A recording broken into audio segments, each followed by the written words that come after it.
everyone, welcome back. I'm Alibanjo Faith Adeola, and I film about faith, parenting and lifestyle from Lagos, Nigeria. So today I will be talking about the different categories of toys in Montessori.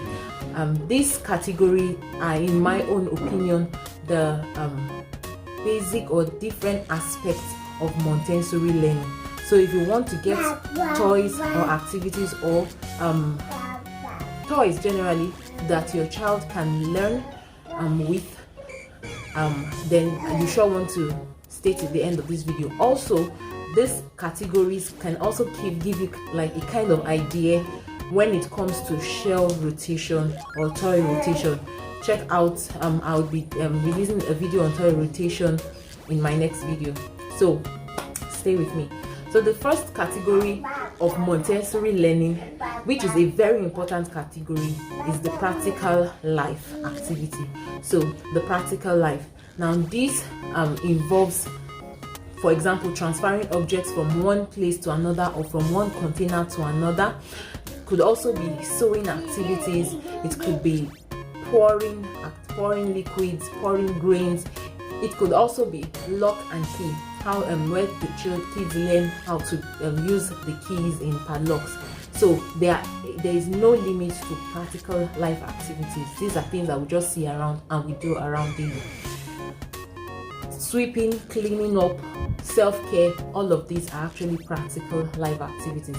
Next aspect is language. Now it is in this category you find any kind of material at all.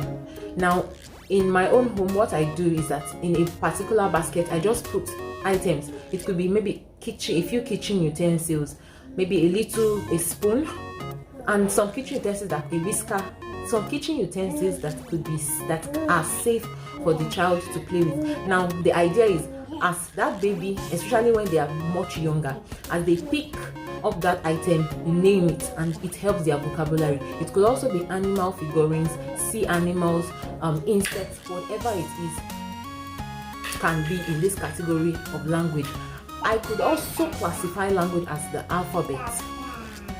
The next category is the music. It is in this category you find different musical instruments. It could be shakers, it could be xylophone for kids, it could be drum sets. Whatever it is that makes music can fall into the music category. The next category is the puzzle and hand-eye coordination. I put these two together because puzzles actually help in hand-eye coordination as well, especially for younger babies. So there are different types of puzzles. We have the shaped puzzle, whether single shaped or whatever type of, there are a lot of puzzles out there. In fact, I cannot start to mention each and every one in this video, so I classify everything puzzle under puzzle. Now another one I would have classified under puzzle is a stacker. Now this particular one, I'll be putting the picture up here, is where we have the ring and pole, which helps in younger babies in hand-eye coordination. So these ones I just classify as one category, as puzzles and hand-eye coordination. So the next category will be sensorial. Just as the name implies, whatever it is that appeals to the senses of your child, especially younger babies, I think can be called sensorial. Now it's not limited to younger babies also, but examples of the sensorial activities could be the sensory balls. We could also have fabrics that has different texture. Shakers could also be sensorial because it appeals to the sense of the hearing, if there's anything like that. But I could classify those as sensorial. Next category would be the arts and crafts. Now what the activities that could be classified under the arts and crafts are stuff like the coloring papers, crayons, cardboard papers, wrapping sheets. Anything that could be used to create anything at all can be under the arts and crafts. Could have a pair of save child scissors,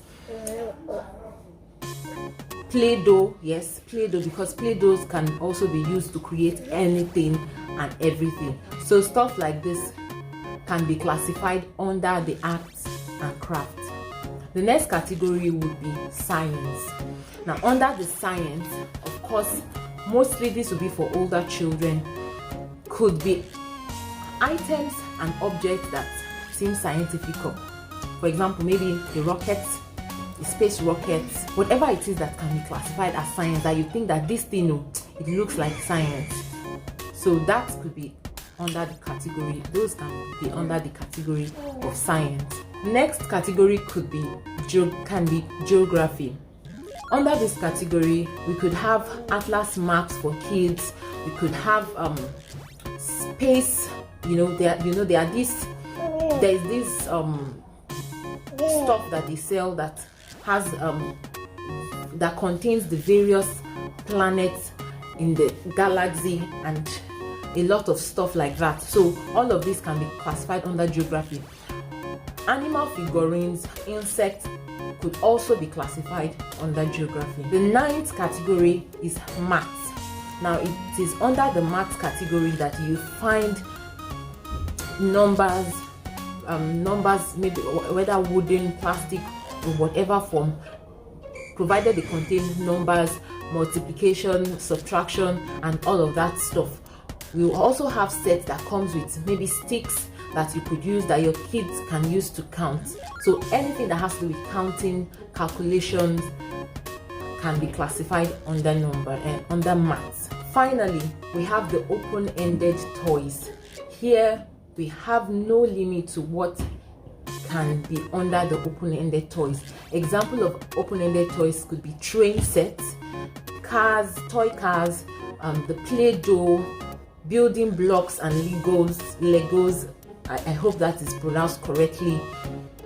Any toy particularly that beats the imagination, that your child can actually use to create anything and everything, could be under the category of the open-ended toys. I hope with this set of categories, this will give us an idea of how to arrange, store away our children's toys, or even when you want to purchase, then you will know that, okay, this is the set objective we'll have in mind.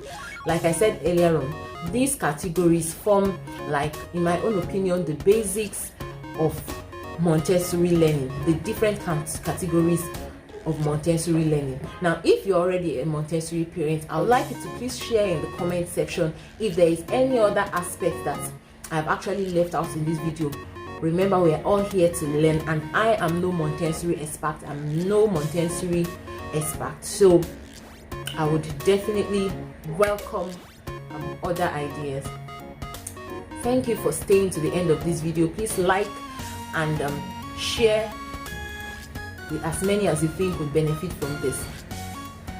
And if you are interested in learning more about the Montessori method of learning, you would want to consider subscribing, because I have a series of videos out already on my channel that talks about the basics of what Montessori is and a lot of stuff you would need to know before beginning your Montessori journey. Thanks for staying to the end of this video. See you next time. Bye.